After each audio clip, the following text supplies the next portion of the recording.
Hello friends, नमस्कार। Welcome to my channel. तो चलिए स्टार्ट करते हैं आज का सेशन। आज हमारा क्या है, पेडागोजी का।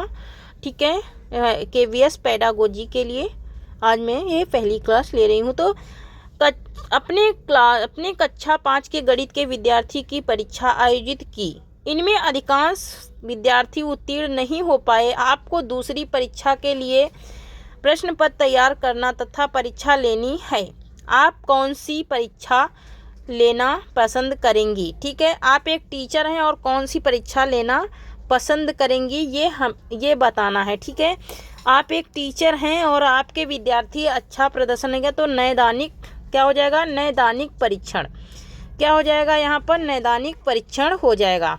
क्वेश्चन नंबर 2 है कि एक बच्चा अपनी मनपसंद किताब लेता है और वह प्रायः चित्रों का सुराग के रूप में उपयोग कर इसकी कहानी को फिर से कहता है। वह किस प्रक्रिया चरण अवयव को दर्शाता या फिर दर्शाती है? वह किस प्रक्रिया को क्या करना चाहता है, दिखाना चाहता है। ठीक है, एक बच्चा अपनी मनपसंद की क्या लेता है, किताब लेता है। ठीक है, और वो अपने चित्रों को क्या करता है, बनाता है। ठीक है, किसके कहानी को फिर से कहता है और उसकी प्रक्रिया को दोहराता है, किसके माध्यम से, चित्रों के माध्यम से। तो इसमें क्या हो जाएगा, ठीक है, इसमें क्या वो दर्शा रहा है, तो वो क्या दर्शा रहा है, स्वैनिक बोध को दर्शा रहा है। ठीक है, नेक्स्ट क्वेश्चन नंबर 3 है, सामाजिक परिपक्वता के गुण को सर्वाधिक उपयुक्त ढंग से निम्न प्रकार वर्णन किया जा सकता है। कैसे वर्णन किया जाता है?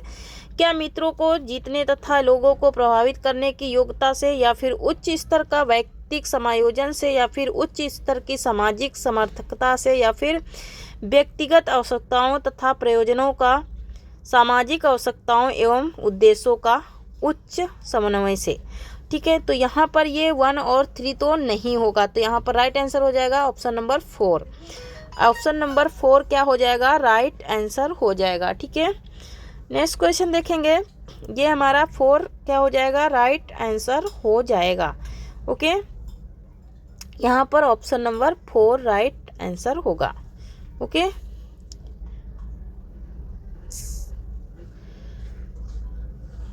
नेक्स्ट है, निम्नलिखित में से कौन कंप्यूटर की सहायता से अधिगम की विधि नहीं है?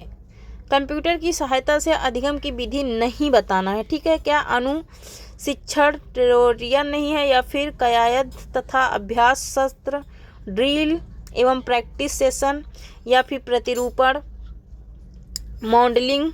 ठीक है, तो ये प्रतिरूपण मॉडलिंग नहीं है। इसमें क्या होता है, हम लोग बच्चों को मॉडलिंग कराई जाती है। निम्नलिखित में से कौन विकास में आनुवंशिकता के प्रभाव का सर्वाधिक उपयुक्त वर्णन करता है?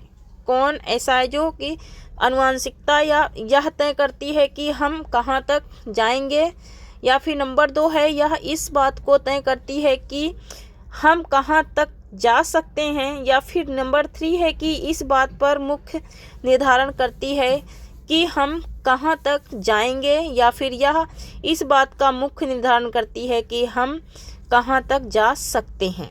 ठीक है, तो यह ऑप्शन नंबर 2 राइट हो जाएगा कि यह इस बात को तय करती है कि हम कहाँ तक जा सकते हैं। हमारी आनुवंशिकता जो होती है, हमारी सोच जो होती है, वो हमें इस पर निर्भर करती है। निम्नलिखित में से कौन सा सामाजिक तथा संवेगात्मक रूप से परिपक्व व्यक्ति का गुण नहीं है? नहीं बताना है। ठीक है, वह सामाजिक अपेक्षाओं पर खरा उतरना अपना प्रमुख लक्ष्य बनाता है। वह दुश्चिंता एवं अंतर्द्वंद से अपेक्षाकृत मुक्त होता है, या फिर नंबर 3 है, वह संवेगात्मक तनाव की स्थिति में संयम बनाए रखने में समर्थ होता है, या फिर वह विनोद प्रिय होता है तथा जीवन के प्रति सकारात्मक दृष्टिकोण अपनाता है।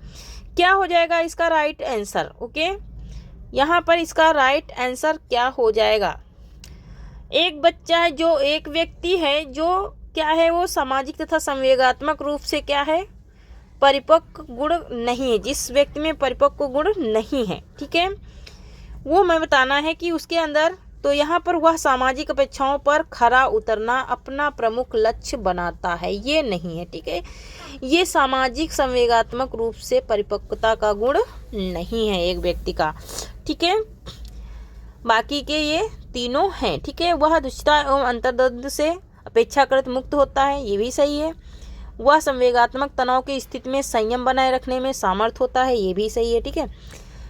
कोई शिक्षक बहुत प्रभावी हो सकता है यदि वह अच्छी शिक्षण सहायक सामग्री का उपयोग करे, या फिर वह विद्यार्थियों को प्रवीणता में सहायता करें, उसके विद्यार्थी उच्च अंक प्राप्त करते हों, या फिर डी नंबर है कि वह विद्यार्थियों की प्रश्न पूछने में सहायता करे, या फिर वह विद्यार्थियों को प्रश्न पूछने में सहायता करे। ये तो उच्च वाला तो होगा ही नहीं। अंक प्राप्त करने की बात हो रही, तो यहाँ पर अंक नहीं प्राप्त करेगा। यहाँ पर शिक्षक की बात हो रही ना, कोई शिक्षक बहुत प्रभावी हो सकता है। कैसे हो सकता है? तो वह अच्छी शिक्षण सहायक सामग्री का उपयोग करके, ठीक है। अच्छे से अच्छे, जितना अच्छा कंटेंट देंगे हम लोग, उतना ही अच्छा क्या होता है, उनका विकास होता है। यहाँ पर समस्या समाधान के द्वारा अध्यापन में निम्न में से कौन शिक्षण की भूमिका के रूप में सामने नहीं आता?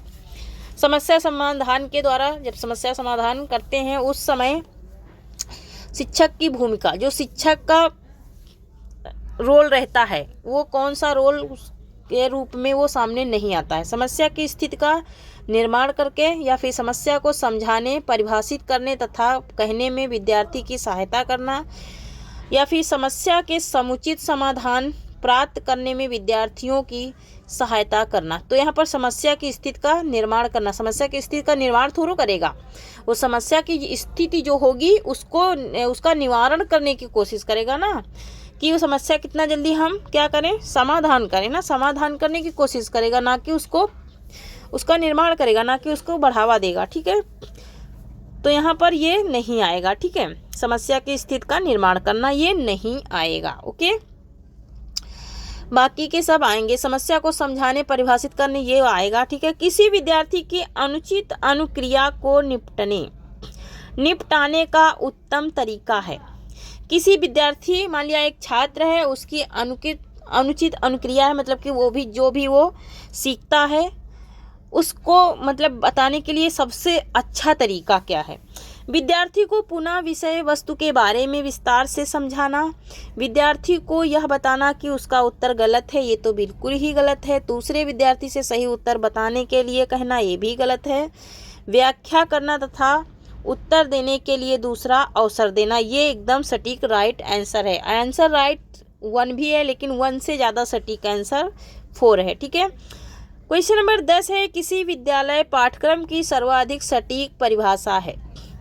किसी विद्यालय पाठ्यक्रम की सर्वाधिक सटीक परिभाषा क्या है? पाठ्यक्रम की पूर्ण सारणी, या फिर विद्यार्थियों के क्रियाकलाप में वृद्धि लाने हेतु प्रयोग की जाने वाली सभी सामग्री, या फिर विद्यालय में संगठित अनुभवों का पूर्ण सेट, या फिर शिक्षार्थियों को दिए जाने वाले ज्ञान को कुल योग, दिए जाने वाले ज्ञान का कुल योग होगा, ठीक है। को नहीं होगा, यहाँ पर गलती से ये हो गया है, टाइपिंग हो गया है, ज्ञान का कुल योग, ठीक है। तो यहाँ पर राइट आंसर क्या हो जाएगा? मान लिया कि एक विद्यालय है ना, तो यहाँ पर विद्यालय में संगठित अनुभवों का पूर्ण सेट दिया जाएगा, पूर्ण सेट की परिभाषा दी जाती है, ठीक है। तो यहाँ पर राइट आंसर क्या हो जाएगा? ऑप्शन नंबर 3 इसका क्या हो जाएगा? राइट आंसर हो जाएगा, ओके। और पाठ्यक्रम की पूर्ण सारणी, ये तो नहीं होगा, ठीक है। विद्यार्थियों के क्रियाकलाप में वृद्धि लाने हेतु प्रयोग की जाने वाली सभी सामग्री, नहीं, ये भी नहीं होगा। शिक्षार्थियों को दिए जाने वाले ज्ञान को कुल योग, ये भी नहीं होगा।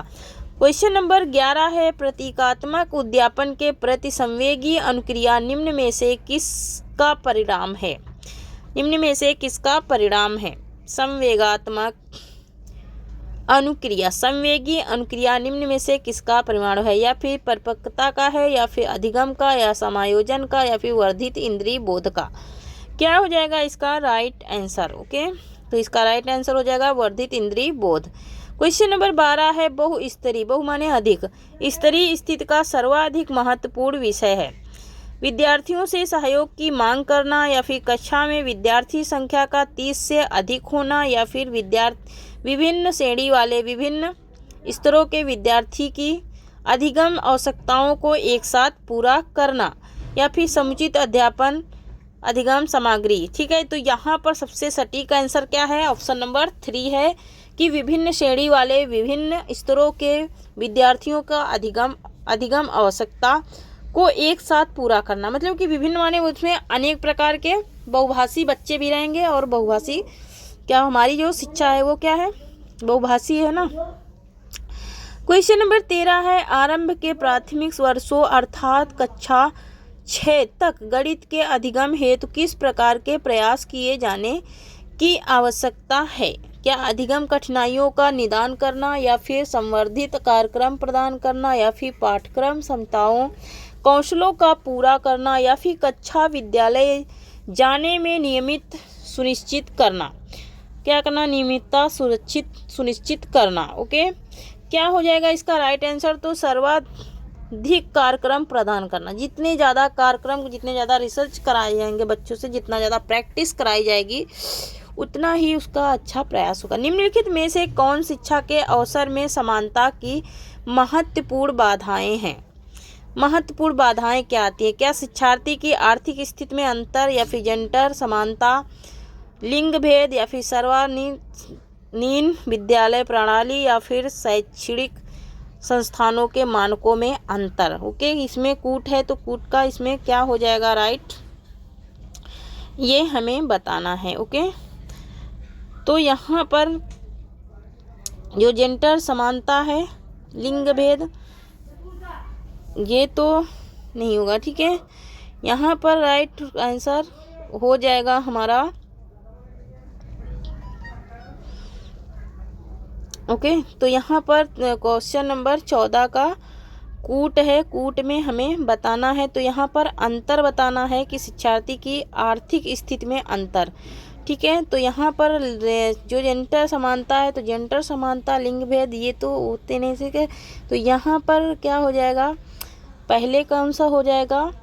ठीक है, पहले कौन सा होगा और बाद में कौन सा आएगा, ये हमें बताना है। तो ऑप्शन नंबर 3 हो जाएगा। ठीक है, क्वेश्चन नंबर आज का लास्ट क्वेश्चन है, सम्मानीकृत विचार तथा विशेषताएं जो एक पुरुष तथा महिला में होनी चाहिए निम्न में से क्या हैं? तो ये जेंडर समानता है, जेंडर भूमिका नहीं है, जेंडर असमानता नहीं है, जेंडर भूमिका है। क्या है? जेंडर भूमिका होगा इसका राइट आंसर। तो थैंक यू फ्रेंड्स, तब तक के लिए धन्यवाद। आज के लिए इतना ही।